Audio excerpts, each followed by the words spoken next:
পুরাতন মালদার মুচিয়া গ্রাম পঞ্চায়েতের উদ্যোগে টাঙ্গন নদীর ওপর মুচিয়া ব্রিজে পথবাতি স্থাপনের কাজ সম্পূর্ণ হলো। প্রায় 6 লক্ষ টাকা ব্যয়ে নির্মিত এই পথবাতির শুভ উদ্বোধন হয় শুক্রবার সন্ধ্যায়। উদ্বোধন করেন মালদা কেন্দ্রের বিধায়ক গোপাল চন্দ্র সাহা। এদিন অনুষ্ঠানে উপস্থিত ছিলেন পুরাতন মালদা পঞ্চায়েত সমিতির সভাপতি রুম্পা রাজবংশী, মুচিয়া গ্রাম পঞ্চায়েত প্রধান পলি দাস সহ অন্যান্য গণ্যমান্য ব্যক্তিরা। স্থানীয় মানুষজনের দীর্ঘদিনের দাবি ছিল ব্রিজ এলাকায় পর্যাপ্ত আলোর ব্যবস্থা করা। পথবাতি বসানোর ফলে রাতের অন্ধকারে পথ চলাচল আরও নিরাপদ ও সহজ হবে বলে আশাবাদী সাধারণ মানুষ।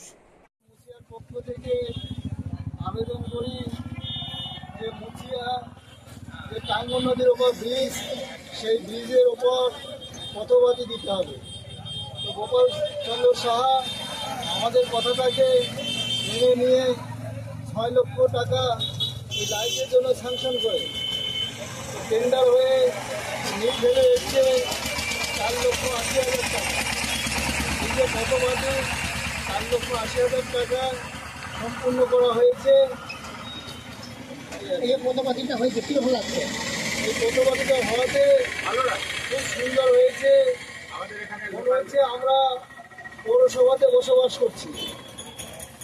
আপনার এই ডিমান্ডটা পূর্ণ হয়েছে, আমাদের এই কথাটা পূরণ হয়েছে, তাতে আমাদের পাবলিক জনগণ খুব সন্তুষ্ট হয়েছে বিধায়কের ওপর। আপনার নাম? আমার নাম গোবিন্দ কুমার দাস। আজকে সত্যি আমাদের কাছে খুব আনন্দের দিন। আজকে শিক্ষক দিবস তথা ভারতের প্রাক্তন রাষ্ট্রপতি ভারতরত্ন সর্বপল্লী রাধাকৃষ্ণনজির আজকে জন্মদিন। সেই মহান তিথিতে শিক্ষক সমাজ যারা সমাজের গুরু, তাদেরকেও অনেক অনেক শুভেচ্ছা প্রণাম নিবেদন করছি। আজকে মহান দিনে শিক্ষক দিবসের অনেক অনেক শুভেচ্ছা আমরা জানাচ্ছি।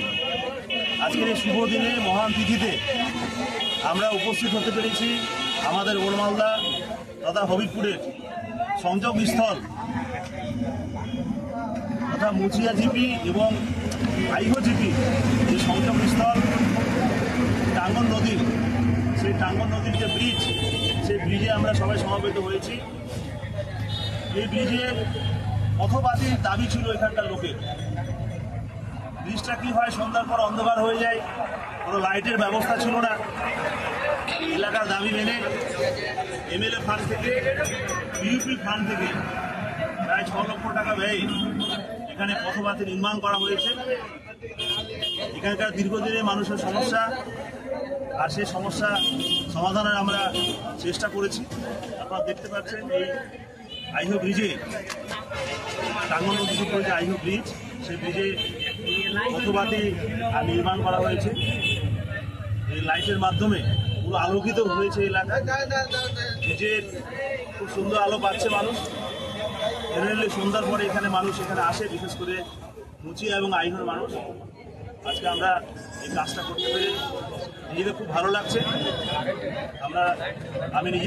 আপনিও কি মুরগি প্রতিপালন করে আর্থিক লাভের মুখ দেখতে চান? হরেক রকম প্রজাতির মুরগির শাবক লালন পালন করে বিক্রয় করে লাভবান হতে পারবেন খুব সহজেই। তাহলে আর চিন্তা নেই, আপনার জন্য প্রচেষ্টা নিয়ে এসেছে সেই সুযোগ। একই ফার্মে হরেক রকম প্রজাতির মুরগি পেয়ে যাবেন এখানে। এখানে রয়েছে করকনাথ মুরগি, এছাড়াও আছে গিনি, ফ্রিগেল, টার্কি দেশি, এছাড়াও কোয়েল মুরগির শাবক।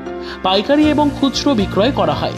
যারা মুরগি পালন করে লাভবান হতে চান তাদের সকলকে আহ্বান জানাই আমরা। আজই চলে আসুন আমাদের প্রতিষ্ঠানে। আমাদের ঠিকানা মহারাজাহাট, রায়গঞ্জ, উত্তর দিনাজপুর। মোবাইল নম্বর 8250428960, 8145717292, 9907063902। শিক্ষাই জাতির মেরুদণ্ড। ছোট ছোট শিশুদের প্রাথমিক শিক্ষা পরিপূর্ণ না হলে আগামীতে সেই শিশুরা সঠিক পথে চলতে গিয়ে হোঁচট খায়। শিশুদের এই শিক্ষার প্রয়োজনীয়তাকে সামনে রেখেই গত 1 বছর ধরে পরিষেবা দিয়ে চলেছে জিনিয়াস এডুকেয়ার একাডেমি। শিশুদের অত্যাধুনিক শিক্ষায় শিক্ষিত করে তোলার একমাত্র বিশ্বস্ত প্রতিষ্ঠান এই একাডেমি। এখানে অভিজ্ঞ শিক্ষক শিক্ষিকা দ্বারা যত্ন সহকারে মাতৃভাষা বাংলা মাধ্যমে পড়ুয়াদের শিক্ষা দেওয়া হয়। একেবারে খেলার ছলে বিনোদনমূলকভাবে বাচ্চাদের এখানে পাঠ দেওয়া হয়। পড়াশোনার পাশাপাশি বাচ্চাদের বিনোদনের ব্যবস্থাও রয়েছে এখানে। তাই আপনার বাচ্চাকে ছোট থেকে অভিনব শিক্ষায় শিক্ষিত করে মানুষের মতো মানুষ করে তুলতে হলে এই শিক্ষা প্রতিষ্ঠানের উপরে ভরসা করতেই হবে। আমাদের ঠিকানা জিনিয়াস এডুকেয়ার একাডেমি, স্থান ঘুঘুডাঙ্গা মোড়, পোস্ট ভূপালপুর, রায়গঞ্জ, উত্তর দিনাজপুর। মোবাইল নম্বর 9563630109 অথবা 7029042308।